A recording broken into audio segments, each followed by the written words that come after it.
How do folks, David here, and it's video time again.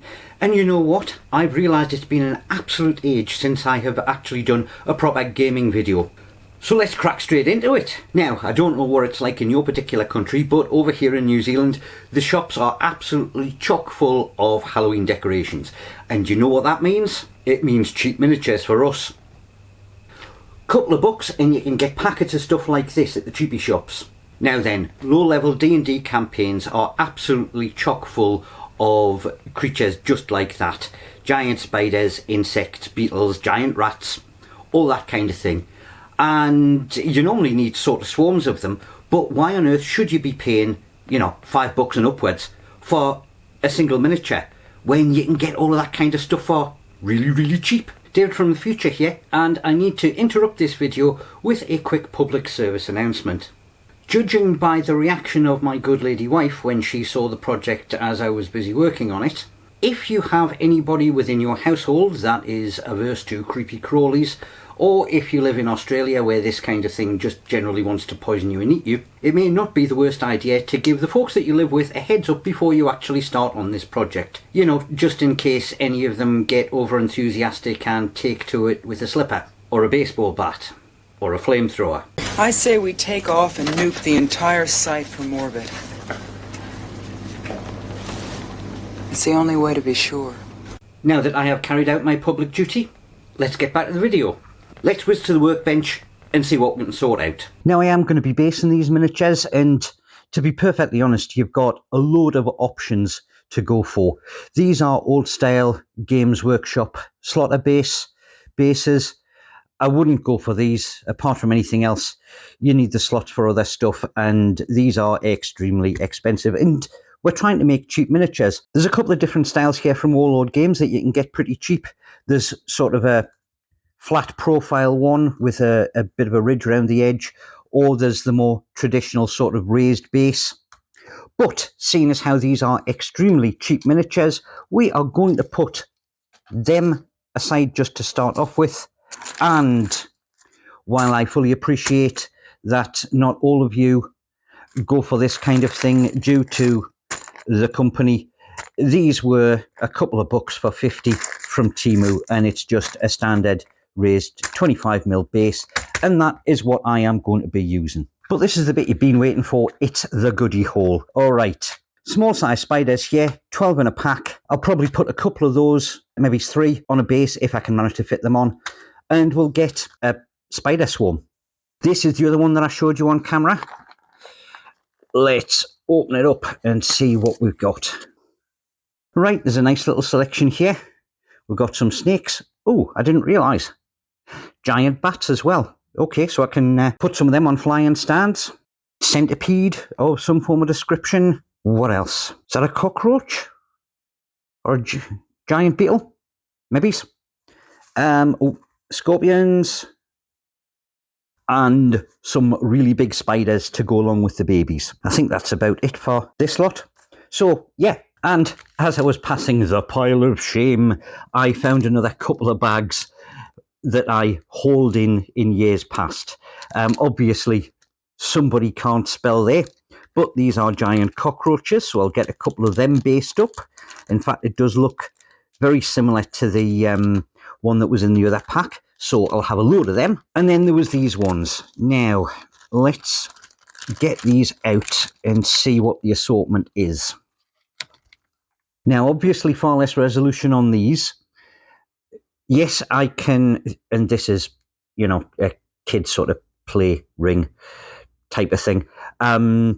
I can obviously snip the bottom off that, and there are plenty more giant spiders. Not necessarily all that good in terms of sculpts, but hey, it's a place marker. So I may well do a couple of them just so that I can have maybe a different coloration of spider compared to the other big ones. Beetle of some form of description. Couple of big snakes. More scorpions. Yeah, not sure I like them. And yeah, it's quite rubberized plastic on these. But I might be able to get away with it. Oh, another big spider. So, we're doing well in terms of some of the more popular old-style modules. Is it Lair of the Spider Queen? Something like that. And, I don't know. It's already the right colour. Can I convert that into a purple worm? Yeah, we'll see how it goes. Now, some of these I may just paint up and leave as is rather than put them on bases. Let's face it, that is a little bit on the large side to be sticking to a 25mm base, but you can obviously plonk that on the table and people know it's a snake. Right, let's get the base on some of these. We're going to start off with the flying bases for these bats. And what I am going to be using is some bases with holes pre-drilled in. There's some rod here. Now, yeah, I could have gone for, clear sprue or something like that, or clear rod, but this was just cheap plastic rod that I had, and I've chosen this size because these bats do already have a hole in them, and that just fits perfectly. Super glue for sticking things together. Baking soda to help with the adhesion on the super glue and give it a little bit more surface area, and a couple of tools. There's a pair of snips here and a pair of pliers. Now, obviously, to get the rod to go through the base, you've got to drill the hole slightly bigger, and that just means that the rod's going to fall out like that. So, to prepare it, use your snips, and just on the very end, give it, if I can catch it, a wee cut like that, just to deform it. And then with your pliers, a good press, and that flares out the bottom nicely like that. And then when you pop it in, it's stuck. Right, unfortunately, I am going to have to reshoot this part because the film corrupted. I hate it when that happens. So this is the point where we left off, and we've got the stick flared and it is sitting in the base like that. So now what we want is some super glue, decent dollop around there, hang it so it remains vertical, and then this is our baking soda, and we're just getting a bit more material in that joint, and that's nice and solid now. And then we'll do a bit around the base on this side, and again with the baking soda. Okay, just like that. And then you would trim that down to size and slap your bat on the top. Whew.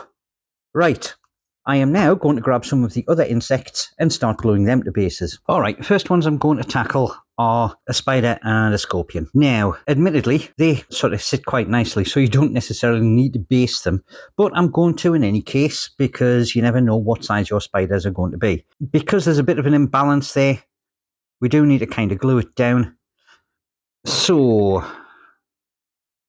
thankfully, on this one, there's a nice hole in the middle that'll give us a decent reservoir of super glue. Hold that in place for a few seconds. And then I'm just going to give it a wee spritz of baking soda just to help with that join.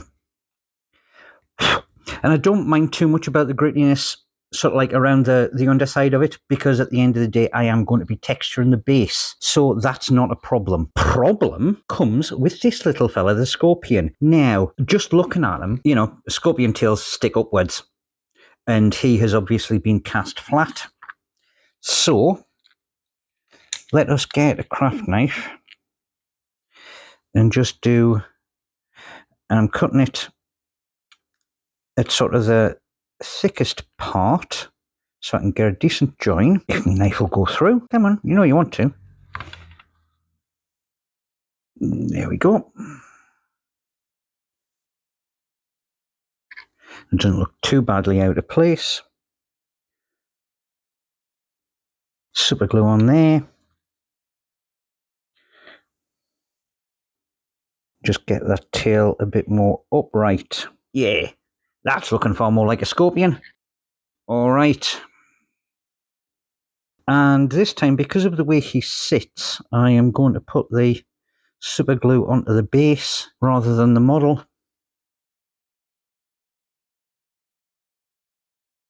And then just pop them down like that.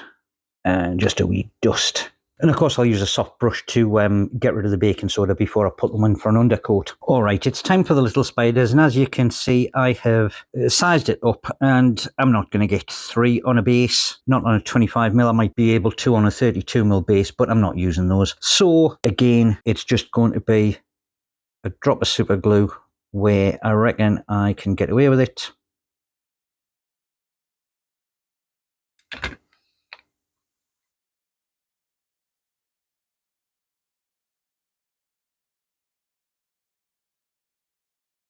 And drop them in place.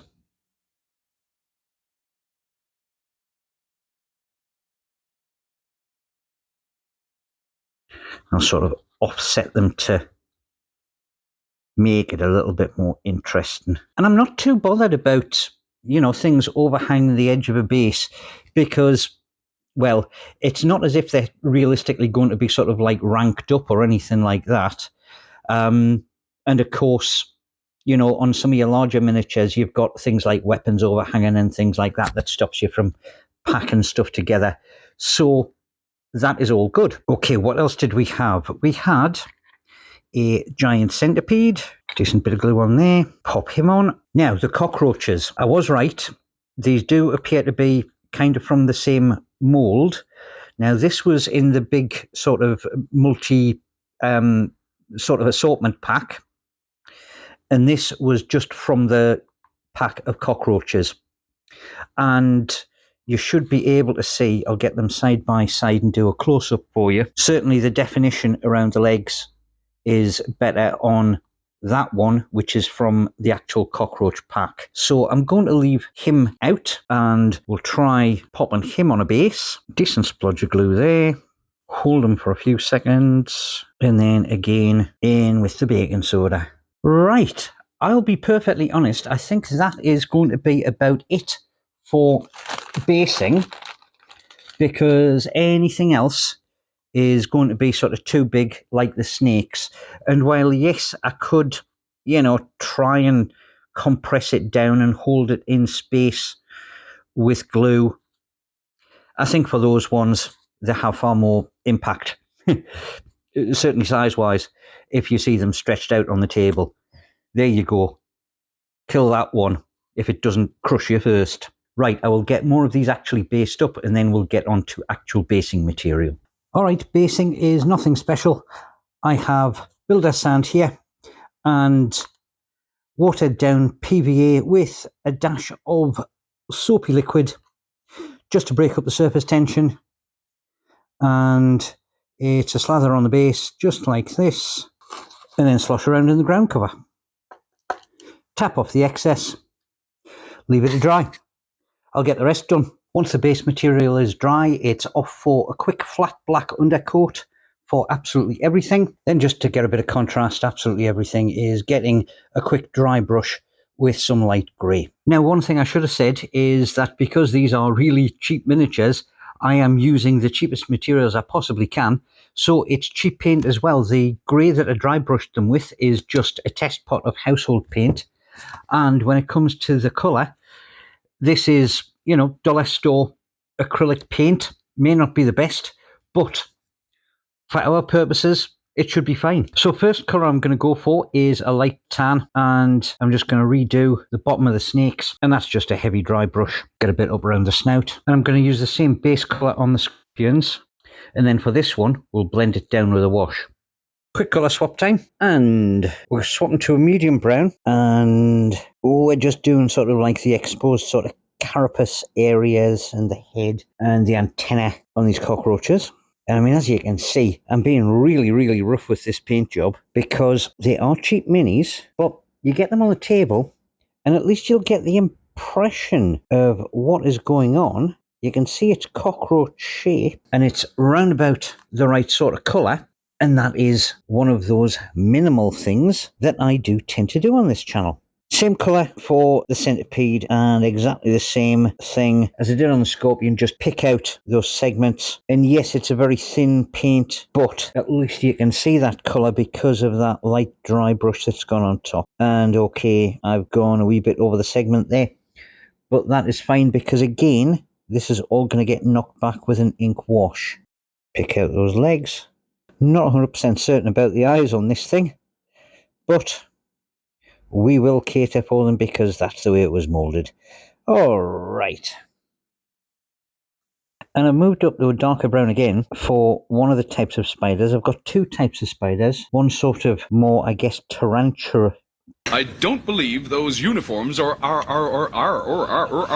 Tarantula. Why could I not say that? Why am I not being able to word tonight? And I'll do that one in a sort of more black base, primarily with inks. But this particular one, I am going to go for a brown base, and this will probably have some kind of markings on the back. Because it's quite a large one, it takes a bit more picking out to get the colours and just to keep the segments separated. But that's fine. And I'll see if I can leave around those sort of knobbly bits, because they are obvious detail. At least I don't have a whole army of these to do. Right, then to just finish off this stage on the scorpions and spiders, all of the spiky, piercy bits are going to be getting a quick do-over with a colour which is called ivory white. Just like that. Now, I'm not 100% certain how this is going to turn out, but before the cockroaches get a wash, I just want to add maybe a wee bit of shimmer to the wings, and I've just got some gunmetal, and I'm just going to do a very quick dry brush like that. So I'm swapping colour palette for the snakes, and yes, I did say that I was going to be using cheap paint, but I don't have any cheap green, so this is just starting off with a dry brush of good old goblin green, and then it's a quick flick over the raised edge, just to give a bit of highlight, with some scorpion green. Get a wee bit up around the head there as well. And I've mixed a wee bit of Blood Angels red with some of the tan paint, just so that I can pick those tongues out on the snakes. And you know what? I'm not 100% certain that I'm going to wash these. I think that they are good enough to hit the table if I just pick the eyes out. Right you are, it's wash time, and I'm going to be making 3 washes out of this one, and this one, which is black. And I'm going to be doing that by adding a little bit of water and a reasonable amount of detergent to those 3 pigments, just to make a wash, and I'm going to be applying it to the models. And the way I am going to be doing it is thusly. If I painted the base coat in that, it gets a wash with that. If I painted with that, it gets a wash with that. And if I painted with that, or I left it black and grey like the tarantulas and the bats, it gets a black wash. You get it? Got it. Good. And then it is simply a case of applying the wash onto the model. And I'm not using the most massive brush because I don't necessarily want an excess amount of wash dropping down and discolouring the base. There's just a last little bit of highlight work. This is just white on those pincers and the stingers. Pick out the eyeballs in either black or red, depending on your taste. Then on these bats, the last thing I want to do is just give a wee bit of a dry brush of brown, just to knock back some of those edges. And I'll get the eyes done on them as well. Here's a quick group shot of the completed miniatures. That's over 40 figures for your low-level AD&D campaigns for pennies. And before we get to the action shots, if you've managed to make it this far into the video, please do me a favour, hit the like button, drop a comment down below.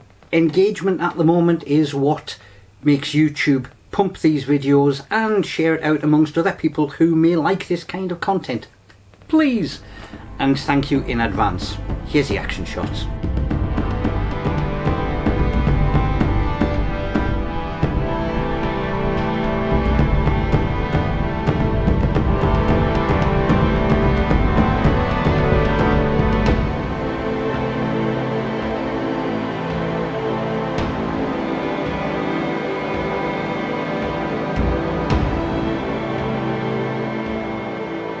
That's not a bad little haul if I do say so myself. But that brings us to the end of this video. Please do all of that nice social media stuff, and I will see you good folks in the next one. Toodle pip for now.